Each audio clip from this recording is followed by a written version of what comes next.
Meus pais egoístas deram para minha filha um brinquedo quebrado de $5 no Natal e ainda disseram: você não é a favorita. Os presentes de verdade são para seus primos. Minha filha começou a chorar. Todos riram, até os filhos da minha irmã. Mas 20 minutos depois, a casa ficou em silêncio quando percebi que eu mesma tinha arruinado o Natal dela. Essa é a parte que não consigo parar de reviver. Não o que eles fizeram, nem o que disseram, mas o fato de eu ter levado minha filha lá, sabendo exatamente o tipo de gente que eles são. A culpa é minha. Eu nunca deveria ter voltado para aquela casa. Não era novidade. Meus pais sempre deixaram dolorosamente claro quem era a família de verdade: minha irmã, os filhos dela, e meu irmão desde que ele ficasse calado. Eu era só a que fazia o trabalho, que chegava cedo, ajudava no negócio, cobria quando eles estavam com preguiça de lidar com as próprias responsabilidades. Mas quando se tratava de amor, respeito, até mesmo de um mínimo de decência, eu sempre vinha por último. E Lily, ela nunca nem entrou na fila. Mesmo assim, eu me convenci de que eles estavam envelhecendo, que talvez neste ano se esforçassem mais, que talvez percebessem que já tinham perdido 6 aniversários seguidos e que dar um pouco de atenção a uma criança no Natal não os mataria. Contei para Lily que iríamos para a casa da vovó e do vovô. Ela ficou animada. Escolheu um vestido 2 dias antes e pediu para levar a foto que tinha imprimido dela com meu pai no verão passado, aquela em que ele parece realmente sorrir. Foi um dia quente.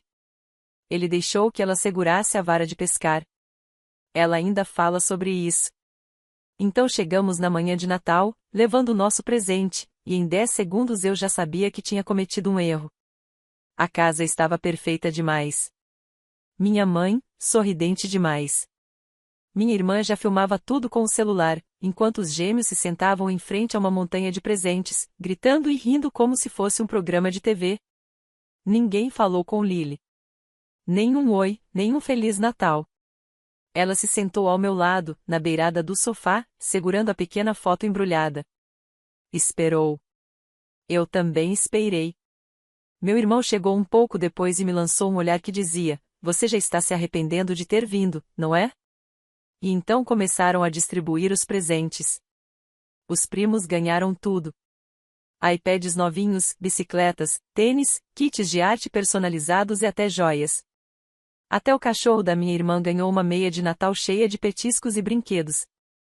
Lily ficou observando tudo, educada como sempre, e eu me odiava por ter deixado que ela tivesse esperança. Finalmente, minha mãe pegou um pacote todo amassado e rasgado debaixo da árvore. Parecia confusa, como se nem lembrasse de tê-lo embrulhado.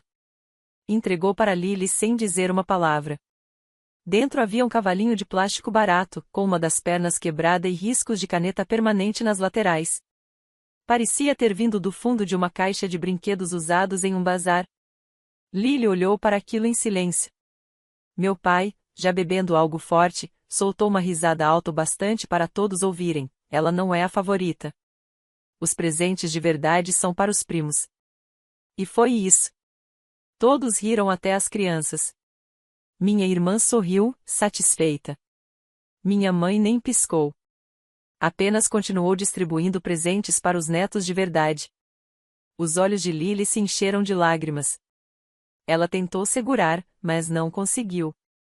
Escondeu o rosto nas mãos e começou a chorar.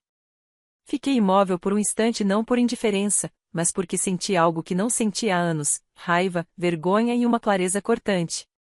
Meu irmão se levantou. Disse que aquilo era nojento, que eles estavam humilhando uma criança, que eram pessoas quebradas por dentro. Meu pai mandou ele calar a boca. Minha irmã revirou os olhos. Levei Lily para o corredor. Ela me perguntou se talvez tivessem dado o presente errado por engano, se o verdadeiro estava em outro lugar. Eu disse: não, meu amor. É só isso mesmo. Ela chorou ainda mais, e naquele momento eu decidi: não iria mais fingir que aquilo era uma família. 20 minutos depois, as risadas diminuíram. Minha irmã estava ocupada postando fotos. Minha mãe servia o bolo. Voltei para a sala, calma. Peguei os 2 presentes caros e escolhidos com carinho que eu havia levado para meus pais e os coloquei de volta na minha bolsa. Meu pai percebeu primeiro e perguntou o que eu estava fazendo. Olhei para todos, até para as crianças, que agora me observavam em silêncio, e disse: espero que tenham gostado do teatrinho, porque eu também tenho um presente de Natal. E esse, vocês não vão esquecer. O silêncio foi total. Então continuei: não vou mais trabalhar para vocês. No começo, acharam que era brincadeira. Meu pai riu, achando que eu estava fazendo um drama. Minha mãe me olhou com aquele ar de terapeuta condescendente, o mesmo que usa quando acha que alguém está tendo um surto. Minha irmã revirou os olhos, cochichou algo para o marido e pegou outro pedaço de torta, como se nada importante estivesse acontecendo. Foi então que eu disse que era sério. Que eu vinha construindo algo, silenciosamente, ao longo do último ano. Planejando, estudando, criando conexões.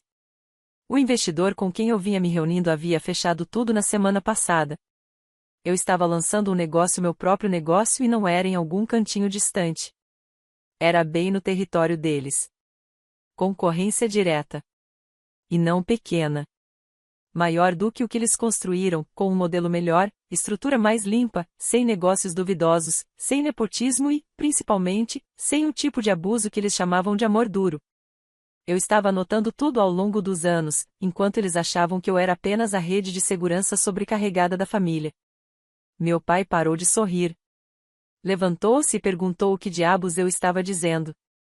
Disse que eu não sabia no que estava me metendo, que eu não tinha o que era preciso. Minha mãe empalideceu.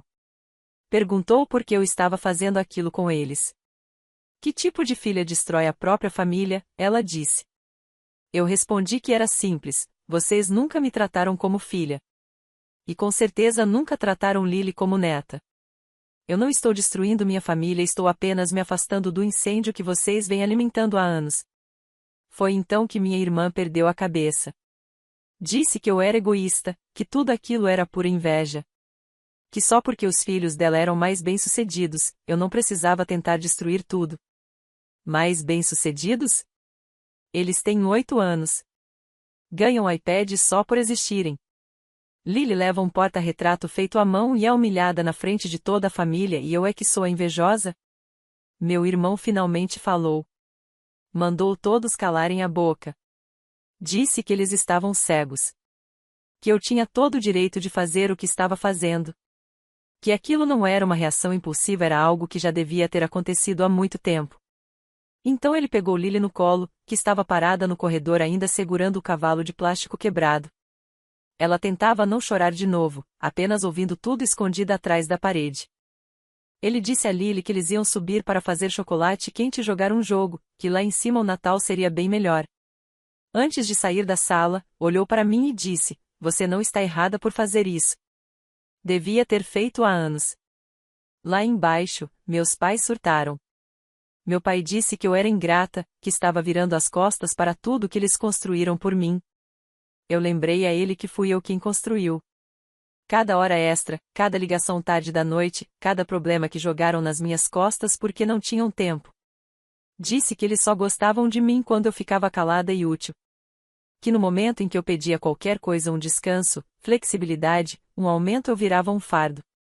Eles tentaram distorcer tudo, como sempre. Disseram que só eram duros comigo porque acreditavam em mim. Que tudo era para o meu bem. Então perguntei se dar um brinquedo quebrado de $5 para minha filha também era para o bem dela. Minha irmã se meteu de novo, gritando que eu estava sendo vingativa, que iria me arrepender. Me chamou de traidora. Eu respondi: eu não apunhalei ninguém. Só parei de entregar a faca todo ano e assistir vocês usarem contra mim e minha filha. Então minha mãe começou a chorar. Disse que aquele era o pior Natal de todos, que eu tinha arruinado tudo. Me olhou como se esperasse um pedido de desculpas. Mas eu apenas disse: espero que tenham aproveitado o último Natal em que eu apareci fingindo que ainda éramos uma família. Porque no próximo, vocês nem vão saber onde a gente está. E eu falava sério.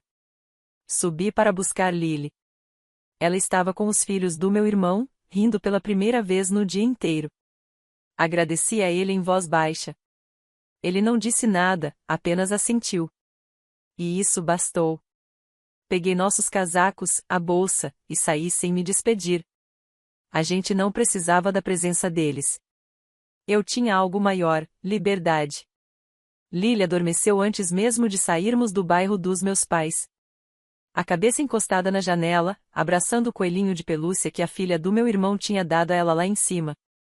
Ela não chorava mais, mas havia algo pior no rosto dela: o silêncio. Aquele tipo de silêncio que aparece quando algo se quebra pela primeira vez e a pessoa ainda não sabe como consertar. E eu os odiei por colocarem isso nela.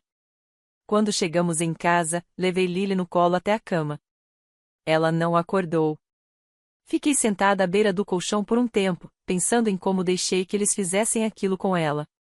Eu podia ter ido embora anos atrás. Devia ter ido. Mas me agarrei à ideia de que família significava alguma coisa. Naquela noite, escrevi um e-mail de demissão. Sem emoção, sem discurso dramático, apenas fatos. Disse que não trabalharia mais no negócio da família, que não era mais o plano de reserva deles, que não atenderia ligações de madrugada, nem cobriria erros descuidados ou recolheria os cacos da irresponsabilidade deles. E então apertei enviar. Esperei uma explosão. Mas os primeiros dias foram só silêncio. Nenhuma resposta, nenhum recebido, como se ignorar fosse fazer tudo desaparecer. Uma semana depois, veio a primeira mensagem. Era da minha mãe, fingindo que nada tinha acontecido, perguntando se Lily tinha gostado do cavalinho fofo. Disse que achou engraçado e que não tinha sido por mal. Eu não respondi. Meu silêncio deve ter irritado, porque a mensagem seguinte veio do meu pai: você está exagerando. Vai se arrepender. Não está pensando direito. Nenhuma surpresa nisso. Mas a verdadeira surpresa foi o que eu senti ao ler.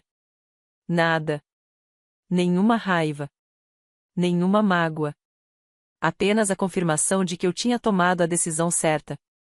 Eu mergulhei de cabeça no meu novo negócio.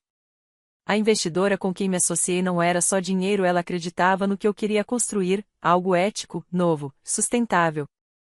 Ela até me apresentou a 2 ex-executivos que estavam procurando projetos para colaborar. Em 3 semanas eu já tinha um escritório, um nome, um logotipo e 3 membros na equipe, todos ex-funcionários da empresa dos meus pais, que haviam saído ao longo dos anos cansados dos joguinhos e da falta de respeito. Até meados de janeiro, já tínhamos 5 clientes assinados. 2 deles eram antigos clientes dos meus pais. Eu não os procurei, não roubei nada. Eles vieram por vontade própria. Um deles até disse: sempre imaginei que você fosse o motor por trás de tudo. Era a única que realmente se importava. Nessa altura, meu telefone ficou estranhamente silencioso. Nenhuma mensagem da minha irmã. Nenhum e-mail cheio de culpa da minha mãe. Nem mesmo as ironias habituais do meu pai. Mas comecei a notar outras coisas sutis. As postagens da minha irmã nas redes sociais mudaram. No início, eram as de sempre: cafés da manhã chiques, festas de aniversário, os gêmeos florescendo. Depois, começaram os posts sobre traição, lealdade, dramas familiares, aquelas frases vagas, cheias de indiretas, que não mencionam ninguém, mas gritam por atenção. Eu não respondi. Então, no fim de janeiro, Lily me fez uma pergunta para a qual eu não estava preparada. Ela disse: mamãe, você acha que a vovó e o vovô esqueceram que eu existo? Perguntei por que ela achava isso. E ela respondeu: porque se lembrassem de mim, não ririam quando eu fico triste. Eu disse: não, meu amor, eles não esqueceram de você. Mas às vezes as pessoas só sabem amar a versão dos outros que faz com que se sintam poderosas. E crianças como você, com um coração grande e uma voz suave, acabam sendo ignoradas quando quem está por perto só se importa em mandar. Ela não entendeu completamente, mas assentiu. Depois perguntou se podia comprar a caixinha de música rosa que vimos no shopping, aquela com a pequena bailarina que gira quando se abre. Seus primos tinham ganhado a mesma de presente dos meus pais no Natal, contra a barra. Comprei a caixinha na manhã seguinte e disse a Lily que era da vovó e do vovô, porque eu não suportava a ideia de ela acreditar que não era digna de ser lembrada. No começo de fevereiro, meu negócio estava prosperando. Dobramos a lista de clientes. Eu fazia reuniões semanais com a equipe. As pessoas estavam nos procurando espontaneamente. Até alguns nomes conhecidos do círculo dos meus pais começaram a fazer perguntas. Então, numa terça-feira, chegou o envelope. branco, com borda dourada. Sem remetente, mas eu reconheci a caligrafia na hora. Dentro, havia um convite formal, um jantar familiar na casa dos meus pais. Apenas a família próxima. Dia 10 de fevereiro, jantar casual, para reconectar. Nenhum pedido de desculpas, nenhuma menção ao que tinha acontecido. Nenhuma explicação, só uma falsa cordialidade e o convite para voltar. Fiquei olhando para o convite por um bom tempo. Não porque estivesse tentada, mas porque finalmente percebi o que aquilo era. Eles não estavam me procurando porque sentiam falta de mim. Estavam me procurando porque precisavam de mim.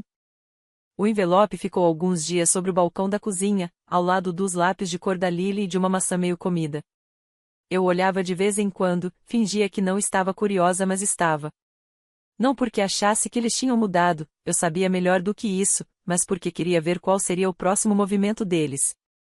O convite era todo manuscrito, falando em reconectar, apenas a família, como nos velhos tempos. Ridículo. Mas então meu irmão ligou.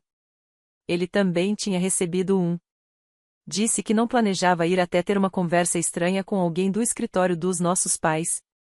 Aparentemente, o cliente mais antigo deles havia encerrado o contrato em silêncio 2 semanas antes. Sem anúncio, sem explicação, simplesmente acabou. Esse mesmo cliente tinha me ligado na sexta-feira passada. Disse ao meu irmão que pensaria a respeito. E então, sem contar a ninguém, apareci. Era 10 de fevereiro. Ventava, fazia frio, e a rua estava estranhamente silenciosa. Entrei pela porta da frente, como fazia antigamente, quando ainda interpretava o papel da filha obediente. O rosto da minha mãe era uma mistura de surpresa e cálculo. Estava vestida como quem esperava um investidor, não uma filha. Meu pai já estava sentado à mesa de jantar, reclinado com um copo na mão, como se fosse apenas mais um domingo qualquer. Minha irmã parecia irritada por me ver ali. Seu terceiro copo de vinho repousava ao lado do prato ainda intocado. Não levei Lily. De jeito nenhum eu colocaria minha filha de volta naquele lugar. Eles não perguntaram por ela. Fingiram normalidade.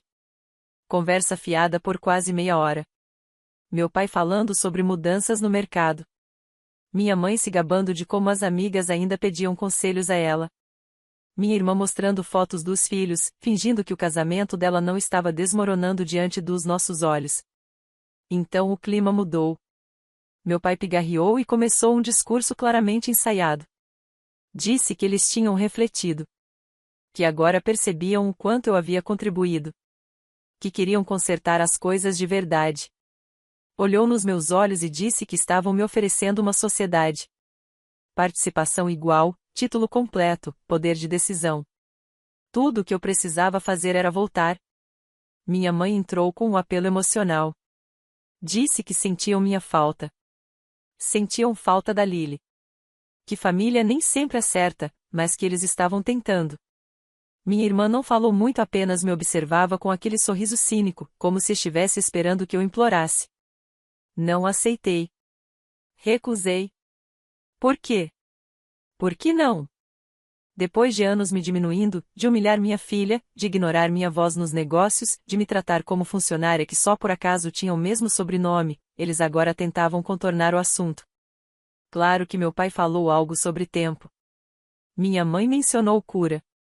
Então, eu dei a eles a verdade.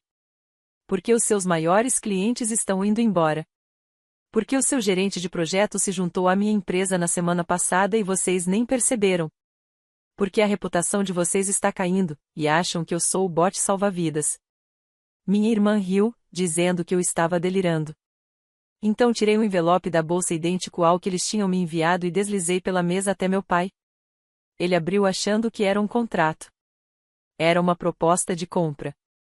Não para eu me juntar a eles, mas para que eles me vendessem tudo. Uma saída limpa. Poderiam se aposentar, dizer ao mundo que era planejado, salvar o orgulho e sair antes que a marca desabasse de vez. O rosto do meu pai ficou vermelho. Minha mãe travou. Minha irmã derrubou a taça de vinho.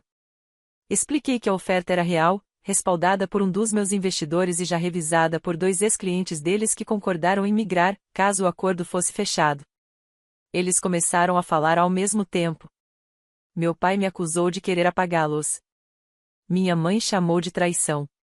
Minha irmã apenas me olhou, como se não me reconhecesse. Foi quando meu irmão entrou. Ele estava na cozinha o tempo todo, ouvindo e observando. Sentou-se à minha frente e disse, com calma: Acho que ela está oferecendo misericórdia. Ninguém falou mais nada depois disso. Levantei-me, agradeci pelo jantar e disse que eles tinham uma semana para considerar a oferta. Depois disso, eu deixaria de ser generosa. Meu irmão me acompanhou até o carro. No caminho, perguntou se eu falava sério, se realmente tomaria conta de toda a empresa. Eu disse que sim, mas apenas porque eles não me deixaram outra escolha.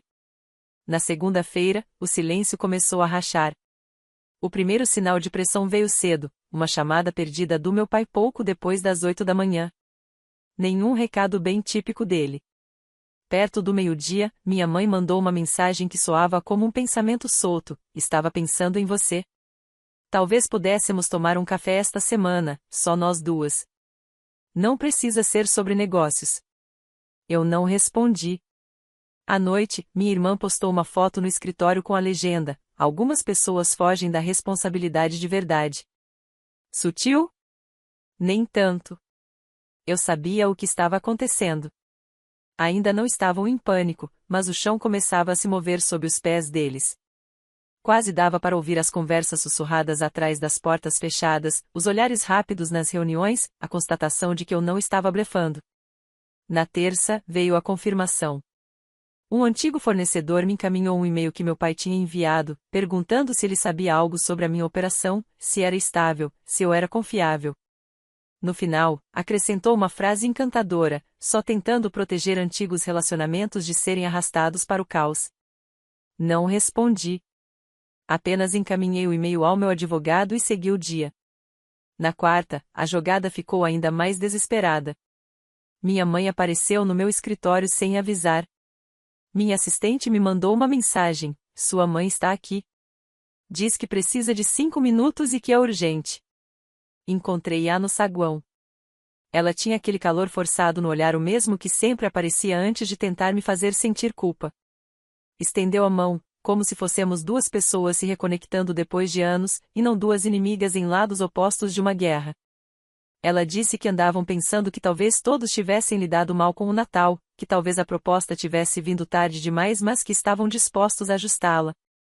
Eu respondi que poderíamos conversar quando houvesse advogados presentes, por escrito, e não na frente da minha equipe.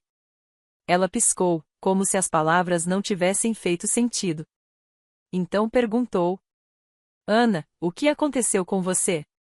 Sorri e respondi: Eu apenas comecei a me tratar do mesmo jeito que sempre tratei todos vocês. Ela saiu sem dizer mais nada. Na quinta-feira, minha irmã surtou. Fez uma longa postagem enigmática nas redes sociais sobre mulheres falsas que fingem ser família até ganharem um pouco de dinheiro e acharem que são superiores. Terminava com 5 hashtags, uma delas simplesmente #patética. Mas o que me surpreendeu não foi a postagem em si, e sim o comentário que veio depois de um ex-parceiro deles. Na verdade, sempre confiamos na Ana. E então chegou a sexta-feira. Minha investidora me encaminhou uma mensagem de voz que havia recebido do meu pai. 1 minuto inteiro dele tentando soar calmo enquanto tentava me sabotar. Disse que eu era emocionalmente estável, que costumava queimar pontes e que não estava pronta para liderar nada, muito menos uma empresa. Ela não apenas me enviou o áudio. Transcreveu tudo e acrescentou uma nota. Ele soa assustado. E isso geralmente significa que você está fazendo algo certo. Junto, ela mandou um pequeno buquê de flores e uma garrafa de vinho.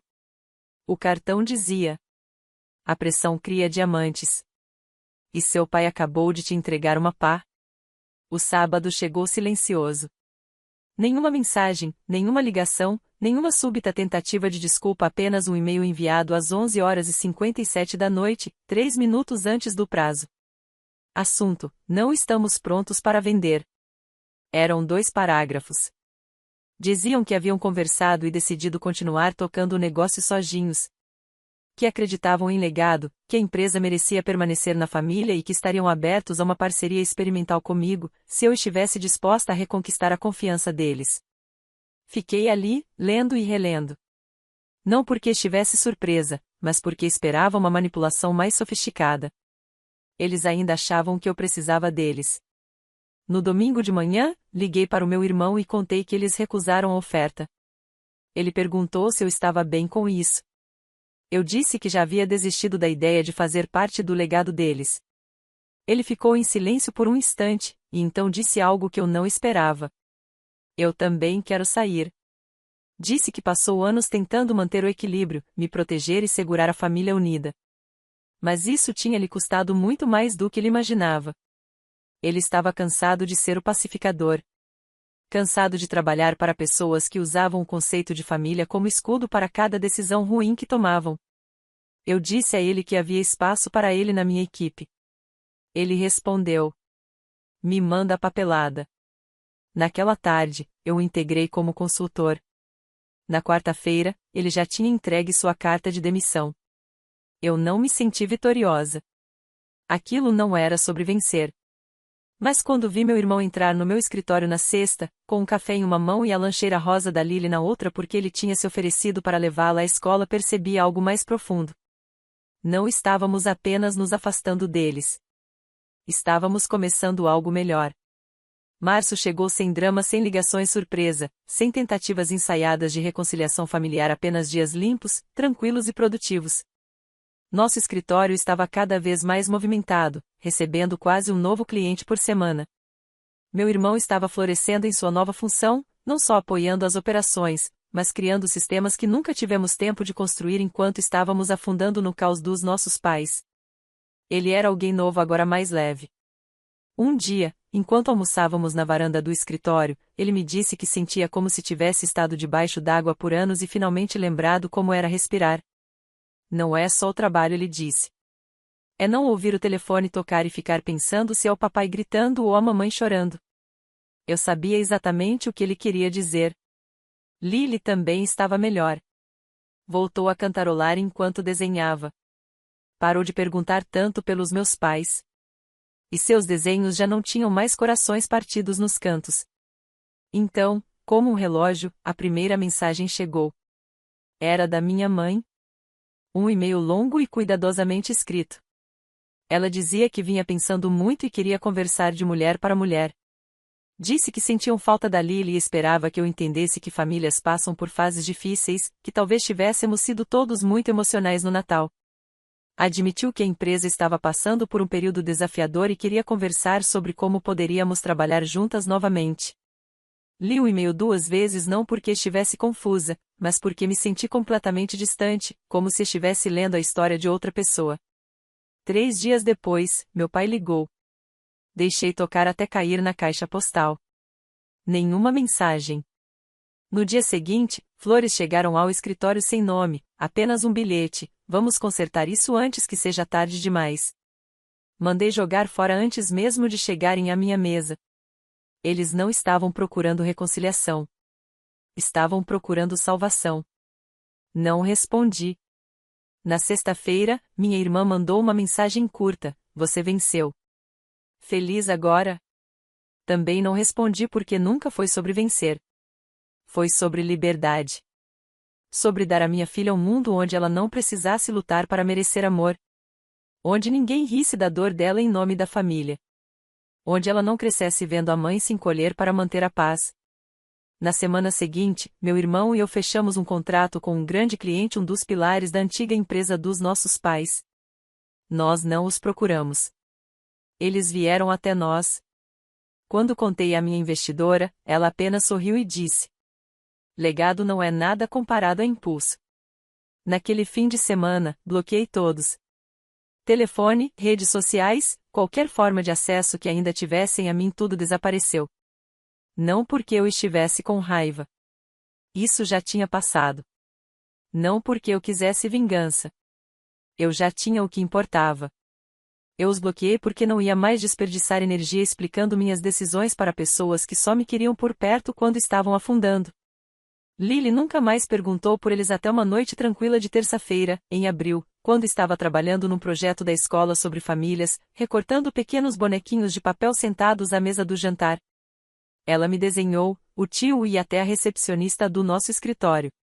Depois parou, olhou para o papel por um instante e perguntou: Mamãe, você acha que a vovó e o vovô vão ser mais legais algum dia? Eu não menti. Disse apenas: talvez, mas não é seu trabalho esperar que eles descubram como. Ela sentiu e colou o coelhinho de pelúcia no desenho. Terminamos o projeto, fizemos chocolate quente e dançamos na sala, como fazíamos antes de tudo ficar complicado. Naquela noite, quando a coloquei na cama, ela sussurrou: Nossa família é melhor agora. E ela estava certa. Não porque fosse maior, nem porque fosse mais barulhenta, mas porque, finalmente, era nossa. Nós não apenas sobrevivemos ao que eles fizeram conosco. Nós construímos algo melhor apesar disso. E, pela primeira vez em muitos anos, eu não senti que precisava de um encerramento. Porque ir embora não foi um fim, foi o começo.